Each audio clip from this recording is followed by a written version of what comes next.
मुंबई कृषी उत्पन्न बाजार समितीचे संचालक आणि बांधकाम उपसमिती सभापती श्री माधवराव जाधव साहेब यांना वाढदिवसाच्या हार्दिक शुभेच्छा.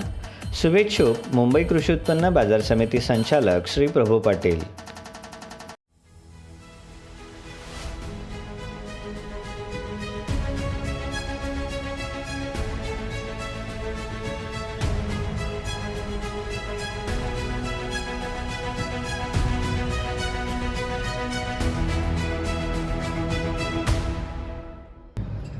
नमस्कार, एपीएमसी न्यूज़ डिजिटल बुलेटिन में आप सभी का स्वागत है. आज हमारे साथ एक खास मेहमान हैं जिनका नाम है श्री देवेंद्र वोरा जी.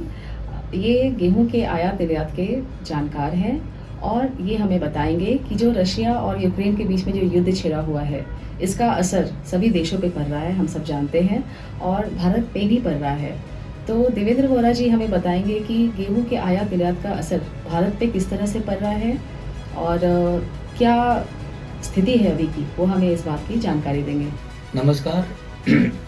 गेहूं में ये साल जो युद्ध हुआ है अभी सडनली, उसका तो फायदा हुआ ही है, लेकिन हम लोग पिछले 3-4 साल से गेहूं के एक्सपोर्ट के ऊपर पूरा फोकस था.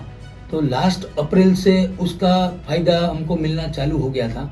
और अभी ये जो युद्ध हुआ उसकी वजह से रशिया पूरी दुनिया को 70 लाख टन के आसपास गेहूं एक्सपोर्ट करता है और यूक्रेन 20 लाख टन के आसपास करता है.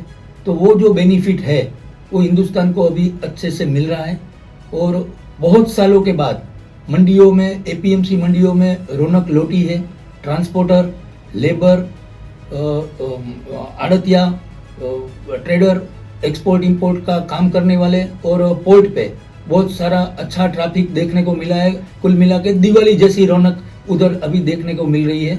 और किसानों को पिछले बहुत सालों से जो गेहूं की फसल लेते थे तो एमएसपी मतलब जो सपोर्ट प्राइस थे उसमें ही बेचना पड़ रहा था. और उसकी बजाय ये बार सरकार की अच्छी पॉलिसी की वजह से 15 से 40% ऊपर भाव अभी अच्छी क्वालिटी का उनको मिल रहा है. और जो नीचे वाली क्वालिटी है, मीडियम क्वालिटी, उनमें लगभग 15 से 20% भाव उसको ऊपर मिल रहा है. न उसको अभी एफसीआई के गोडाउनों में जाके लाइन लगाना है और मंडियों में उसको कैश पैसे में, रोकड़े पैसे में उसका गेहूं, उसकी फसल के दाम अच्छे मिल रहे. किसान काफी खुश है. देवेंद्र जी, मैं ये जानना चाहूँगी कि ये जो यूक्रेन और रशिया का युद्ध है अभी जो चल रहा है, इसके पहले कितना निर्यात होता था और अब की क्या स्थिति है, ये दर्शकों को अगर जानकारी मिले. बिल्कुल जी, पिछले साल हमारा 40 लाख टन का गेहूं का एक्सपोर्ट हुआ था और ये बार जो गवर्नमेंट का प्रोजेक्टेड फिगर है वो 11 मिलियन, बोले तो 1 करोड़ 10 लाख टन के आसपास गेहूं एक्सपोर्ट होगा.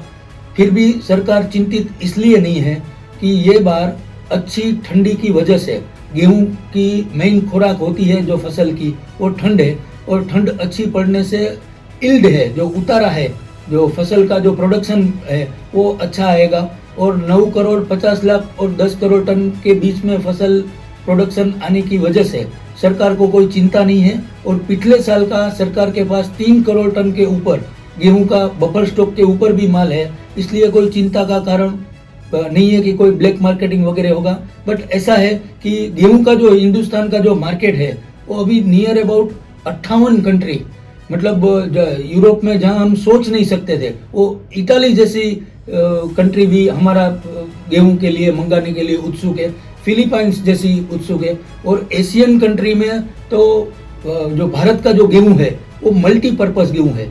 जैसे रशिया और यूक्रेन का जो गेहूं है वो ब्लैक सी का गेहूं बोला जाता है, वो खाली बेकरी पर्पस पे होता है. लेकिन हिंदुस्तान का जो गेहूं है उसका ग्लूटोन प्रोटीन की वजह से ऑल ओवर इंडिया में, ऑल ओवर वर्ल्ड में वो मल्टीपर्पज लेवल पे सक्सेस हो गया है. और आने वाले टाइम में भी हिंदुस्तान का जो गेहूं है वो पूरी दुनिया के ऊपर राज करेगा. जहां जहां हिंदुस्तान का गेहूं का टेस्ट पहुंचा है वो उधर कंटिन्यू हुआ है, उधर रिपीट ऑर्डर मिले हैं और अभी कंटिन्यू जा रहा है और 15 जून तक लगातार जाएगा.